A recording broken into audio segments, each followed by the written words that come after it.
Imagine your city telling you it needs billions of dollars just to survive. Right. And its solution might actually chase away the exact people who pay the bill. It's basically a life stress test, like what a city has to provide versus what the taxpayers are actually willing to put up with. Yeah, and New York City is facing a massive financial showdown in 2026 right now. So here's your 90-second news hook to get you up to speed. Let's hear it. Mayor Zohran Mamdani has issued this really blunt public ultimatum to Governor Kathy Hochul. He's basically saying either the state approves a major wealth tax and hikes the corporate tax to 11.5%. Which is huge. Yeah. Huge. Or the city will slam everyday residents with a 9.5% property tax increase. And I mean, just the threat of that is sending absolute shockwaves through Wall Street right now. Oh, yeah. Yeah, Apollo Global Management, they're a $900 billion asset manager. They are already looking into moving their headquarters to like Texas or Florida. Wow. Just packing up. Pretty much. They're actually surveying their partners to see where they'd want to relocate their families. That is wild. Well, welcome to the deep dive. Today, we are unpacking a really tall stack of high-level financial documents. We've got a lot to get through. We really do. We have the New York City and New York State controllers' reports on the 2026 budget, plus news tracking all this corporate flight. And some direct testimony from the Partnership for New York City, too. Right, which represents the city's biggest employers. So our mission today is to decode this multi-billion-dollar game of political chicken. Exactly. We're going to figure out why the city is fundamentally broke. And what this showdown means for the future of the American metropolis. And, why you should care, even if you don't live anywhere near New York. Because honestly, the economic waves from New York, they wash up everywhere. Yeah, they do. If you're listening in Ohio right now and you're thinking, why do I care about New York's commercial taxes? Well, your state teacher's pension fund is probably heavily invested in the exact Wall Street firms that are threatening to leave. That's a great point. If the epicenter of global finance fractures, your local economy is going to feel that tremor. Absolutely. But before we get into the tax threats, we have to look at the math that started all this. Like, why does the city suddenly need so much money? Right. And to understand that, we have to look at the new Mamdani administration's budget, which honestly is a total shock to the system. Because it's actually honest. Yeah, radically honest. To really get how weird that is, you have to know how municipal budgets normally work. Okay, lay it out for us. So the previous administration used this thing called downward bias. Downward bias. Right. They would chronically under-budget their expenses just to make the math look good on paper. Oh, I see. Like, pretending you aren't going to spend money, you definitely will spend. Exactly. Like, they'd literally budget $0 for police overtime. Zero. Zero. Knowing full well it's going to cost hundreds of millions of dollars by the end of the year. That is insane. Yeah, and they'd only had funding for overruns in the exact year they happened. They just completely ignored those recurring costs for future projections. So it was just a giant fiscal shell game. Pretty much, yeah. It's kind of like finally turning on the bright fluorescent lights in a hoarder's basement. That is the perfect way to describe it. Like, it's really refreshing to finally see the truth, right? You can see the corners, you know what's in the box. Yeah. But it's also terrifying to realize just how much garbage you actually have to clean up. Exactly. And Mayor Mamdani, he reversed that old shell game. He put the real recurring costs right on the ledger. And because of that honesty, the numbers just exploded. Oh, totally. He had to add $4.14 billion in spending just for fiscal year 2026. And for 2027? For 2027, he added $5.39 billion. Wow. Over $5 billion. My first instinct when I hear a number like that is just to assume it's like pet projects or new political initiatives. Sure, that's what everyone assumes. But looking at the controller's report breakdown, this is actually just the baseline cost of keeping the city running. It's all the essentials. Right. It's social services, public assistance, the shelter system, that police overtime we just talked about. And realistically funding the universal 2K education program, too. Right. These are real, completely unavoidable costs that were just being hidden before. But by not hiding them anymore, this new budget exposes a massive structural deficit. The city is spending way more than it brings in. Permanently. It's basically staring into a financial black hole. So the obvious question is, how are they plugging the immediate hole right now while they wait for these new taxes? Well, they're raiding their savings. Yep. The city is pulling $980 million straight out of the rainy day fund. And taking money from a retiree health trust on top of that. which State Controller Thomas DiNapoli put out a huge warning about. He was very clear about this. He pointed out that eating into your long-term reserves during a time of national economic growth is just a massive red flag. Right, because think about how a rainy day fund is supposed to work. Exactly. You fill it up when the economy is good and tax revenues are strong. But if you drain $1 billion from your emergency savings during a boom just to keep the lights on. You're structurally bankrupt before a recession even starts? Yeah. Like what happens when the economy actually shrinks? You have literally nothing left to fall back on. Which means the city can't just drain its savings forever. It needs new revenue. And it needs it fast. But Mamdani's threat assumes these wealthy taxpayers will actually stick around to pay the bill. Right. And that brings us to the whole political standoff over who is actually going to pay. So Mamdani wants to get that revenue from the top earners. He's pushing to increase personal income taxes on millionaires. And So he needs the state legislature and Governor Hochul to actually pass these wealth taxes. yeah, that legal hurdle is the whole reason for the ultimatum. Right. Mamdani told Governor Hochul, pass the wealth taxes on corporations and millionaires, or the city drops a 9.5% property tax hike on everyday New Yorkers. Just to balance the budget. And Governor Hochul is refusing. Yeah, she completely omitted his tax requests from her state executive budget. She said she doesn't want to raise taxes on city residents right now.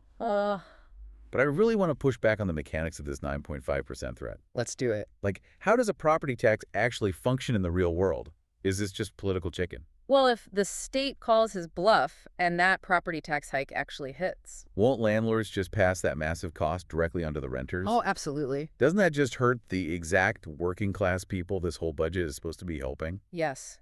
The reality of a property tax hike is that it always trickles down. A 9.5% hike on an apartment building instantly becomes a rent hike for the families living in it. Operating costs go up, rent goes up.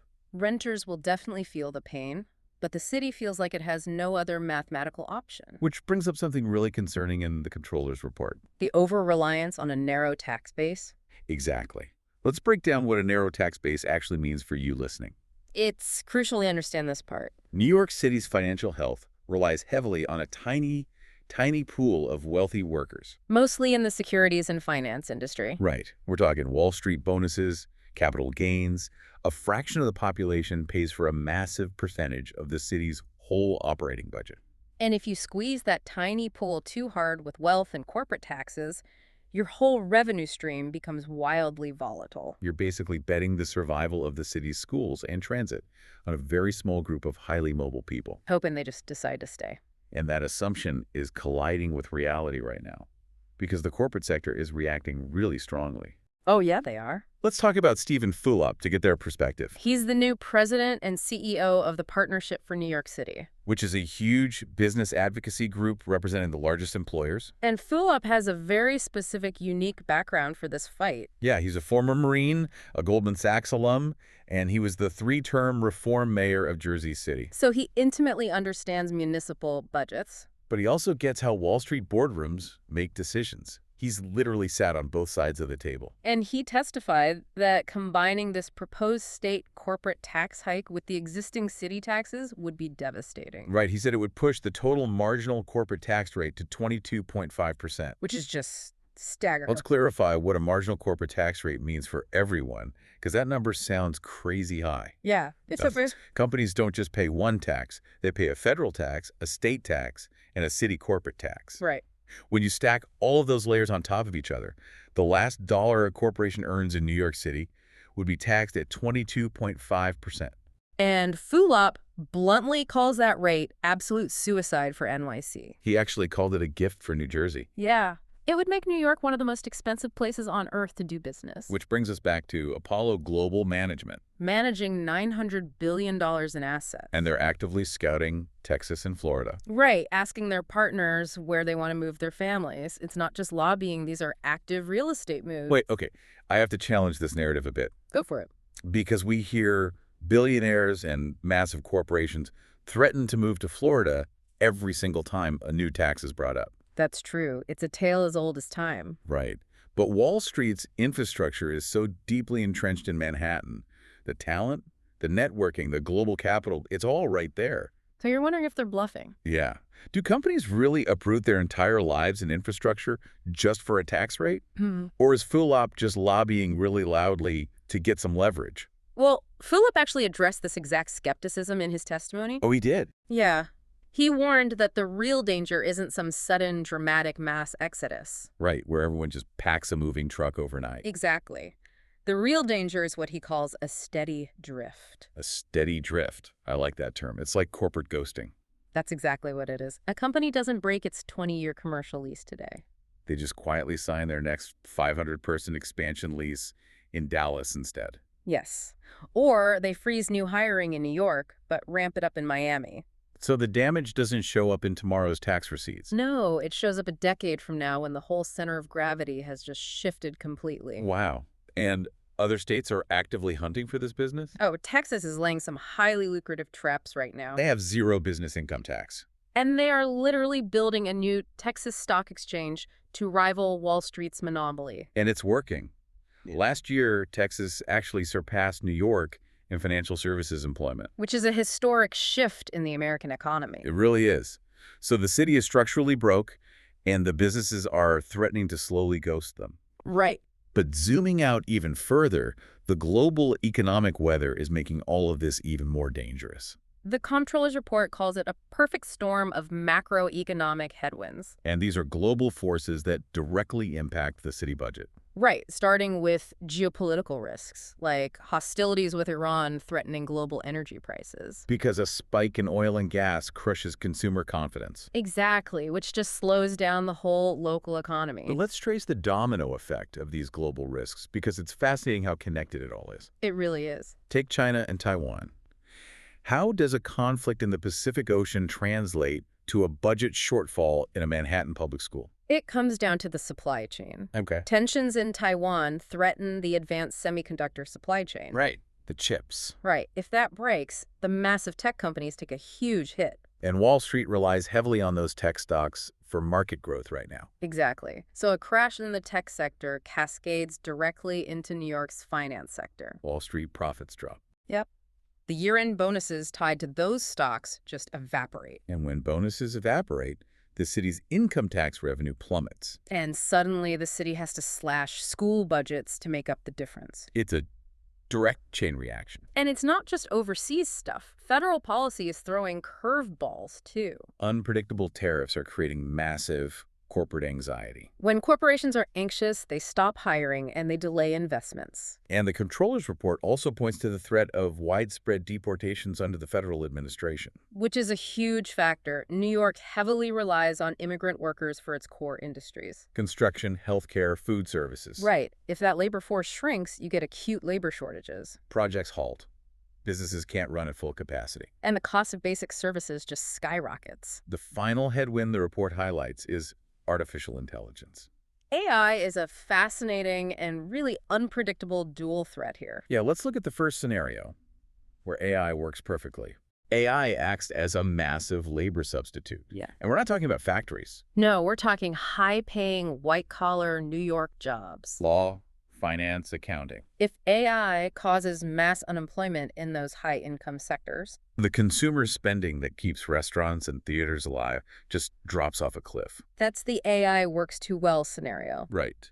What's the other side? The AI is a bubble scenario. Oh, right. Because Wall Street's record profitability right now is super tied to AI stock valuations. Exactly. If AI's promised productivity doesn't actually happen in the real world, the bubble bursts. Wall Street profits plummet, high-income wages drop, and capital gains vanish. And since the city needs those capital gains to fund the government, The revenue disappears overnight. this is exactly why the controller is ringing the emergency alarm. You have all these massive forces colliding at the exact same time. A shrinking, highly mobile tax base. Hostile tax proposals making employers mad. The steady drift to Texas and Florida. Global inflation, supply chain threats, and AI volatility. All hitting a city that has finally stopped hiding its massive structural debt.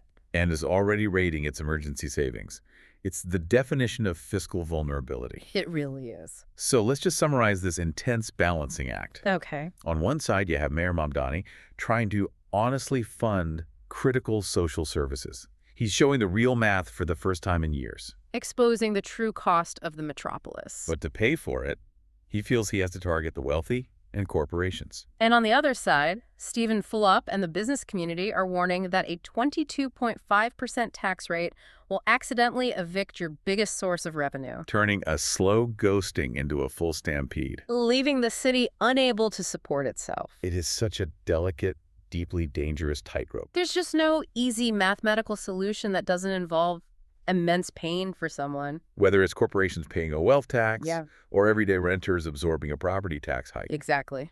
But, we've spent this entire time arguing about how to tax the geographic epicenter of finance, Right. squeezing businesses in Manhattan before they move to Dallas or Miami. But I want to leave everyone listening with a brand new question to chew on. Something not in the reports. Right. But something this whole showdown points toward. Right. What if the very concept of a physical financial capital is just dead? Oh, wow. That completely challenges the core assumption that New York will always bounce back because companies have to be there. Exactly. Think about it. In a future dominated by decentralized blockchain finance Remote work infrastructure. and AI that can process data from anywhere on Earth, Yeah. maybe the idea of tying a city's survival to the physical location of a Wall Street boardroom is the ultimate structural deficit. The era of a geographic monopoly on global finance might just be over. So think about that the next time you hear a local politician promise to solve a budget crisis just by taxing the rich. The wealthy might not just leave the city. Their entire industries might leave the physical world entirely. Imagine your city telling you it needs billions to survive. Yeah. And the people holding the checkbook just quietly log off and never come back. We will definitely see who blinks first in 2026.